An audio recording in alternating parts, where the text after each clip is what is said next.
In every tactical revolution, there comes a moment when everything finally makes sense. When a single player arrives, not just as a new signing, but as the missing piece. For Ruben Amorim, that piece might just be Adam Wharton.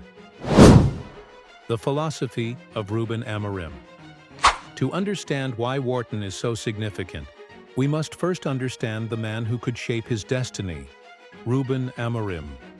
Amorim isn't just another manager. He's a modern architect of control and chaos, blending the precision of Pep Guardiola's positional play with the aggression of Klopp's pressing philosophy. His teams are built around fluid transitions, multi-role midfielders, and constant tactical evolution. His signature setup, a 3-4-3 that morphs into a 3-2-5 in possession, relies on intelligent midfielders who can both anchor and advance. But there has always been one problem: a lack of balance. Too often, Amorim's midfield looks either too rigid or too adventurous. A system that thrives on fine margins desperately needs a player who can connect lines, dictate rhythm, and anticipate chaos. That is where Adam Wharton enters the frame.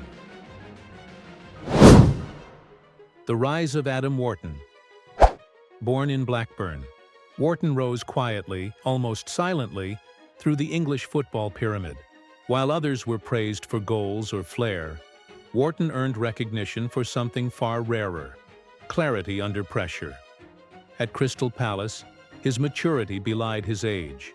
His composure with the ball, his spatial awareness, and his ability to dictate tempo made him stand out in a league dominated by speed and physicality. Coaches called him a deep-lying metronome. Analysts called him a positional genius. But Amorim sees something deeper: a tactical bridge. Wharton doesn't just recycle possession, he reshapes it. He receives the ball under pressure and turns defense into opportunity.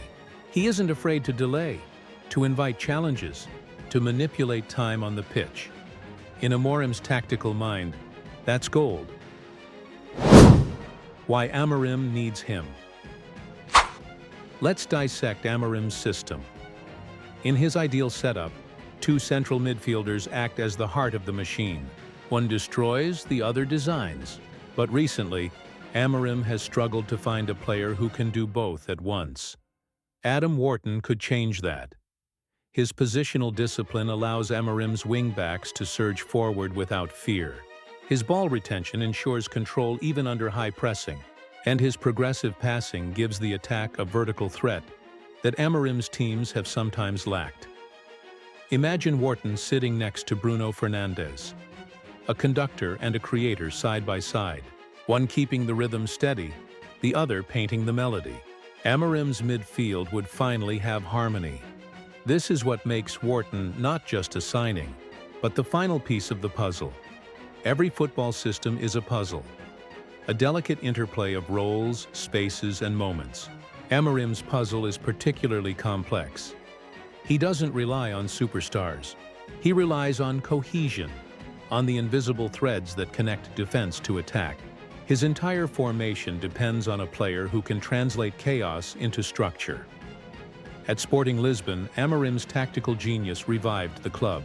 Now, as he steps onto a grander stage, he needs someone who understands the language of control. Adam Wharton fits perfectly into that linguistic frame. His ability to dictate rhythm mirrors Amorim's obsession with tempo. His defensive anticipation mirrors Amorim's demand for total intensity. And most importantly, his composure mirrors the calm heart every chaotic system needs. Amorim doesn't just want Wharton to play. He wants him to anchor the entire ideology. The hidden value of Wharton. What makes Wharton truly special is subtlety. He doesn't need headlines. He doesn't crave attention. His brilliance lives in the quiet moments. A clever turn under pressure, a disguised pass, a perfectly timed interception. He is the kind of player who lets others shine. And ironically, that humility is what makes him irreplaceable in Amorim's world.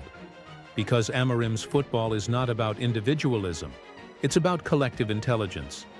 Wharton's intelligence on the ball, his capacity to read play 2 or 3 steps ahead, transforms an ordinary midfield into a living, breathing organism. If Amorim's football is a symphony, Wharton is the conductor hidden in plain sight. But let's not romanticize it too soon.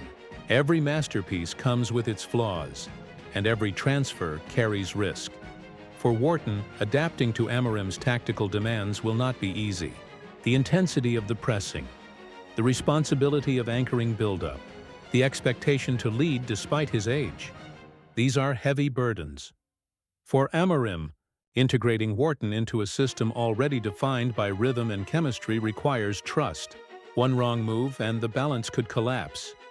Yet that's the gamble of greatness. Amorim knows that football evolution requires risk, and Wharton, with his poise and precision, might be exactly the kind of risk worth taking.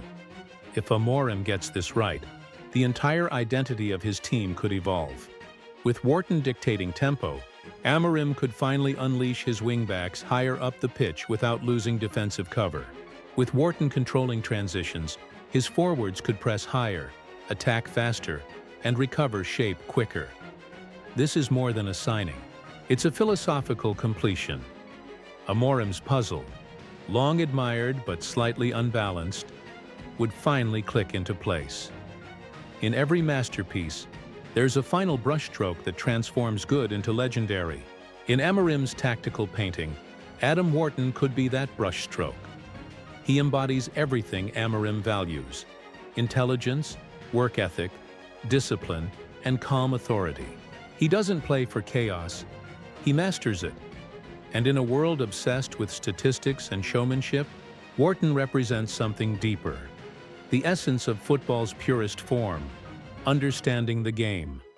Football, in the end, isn't about tactics on paper. It's about the people who make those tactics come alive. Ruben Amorim has built the structure. He's drawn the lines, set the rhythm, defined the philosophy. But a formation, no matter how perfect, is nothing without the right heart beating inside it.